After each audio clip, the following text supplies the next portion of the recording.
Let's tackle spelling lists and spelling tests this week. I get a lot of questions from teachers and parents at this time of year about spelling tests. Either spelling tests aren't working for their kids, their lists aren't working, kids are remembering and then forgetting the words. They're not really learning how to spell, they're just learning how to memorize. So we're going to talk about 3 things that we can do in order to make sure our spelling lists are really meeting the needs of our students and they're learning spelling rules, not just memorizing a list of words. First, we want to make sure we are focusing on a rule-centered list. So not a theme-centered list. We don't want to do something like fall or Halloween-themed words. We want to make sure we are focusing on 1 or more, if your students can handle it, rules on your list. We're never going to encourage memorization. We are going to focus on applying that rule for the week.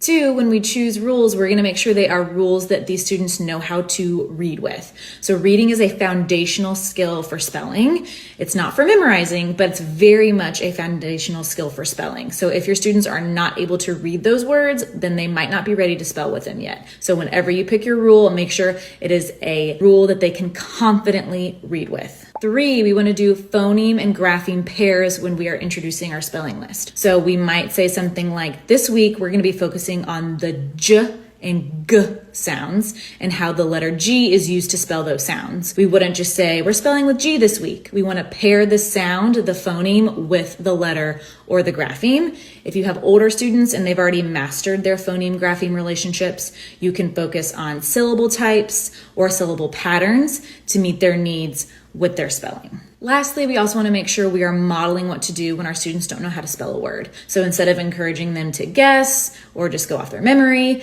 we are telling them they need to stretch their sound. They need to sound out the word. They need to break down their syllables. They need to chunk the different word parts. We're really encouraging mapping and strategy skills. That way they're strengthening the skill of orthographic mapping while they're spelling. Sometimes students will try to memorize the shape of a word. We see this a lot with our dyslexic and dysgraphic students. They try to go from memory on how the word looks, not how the word sounds and how the word is spelled. So always encourage those rules and orthographic mapping and follow our 3 tips, and you'll have some pretty confident spellers on your hands.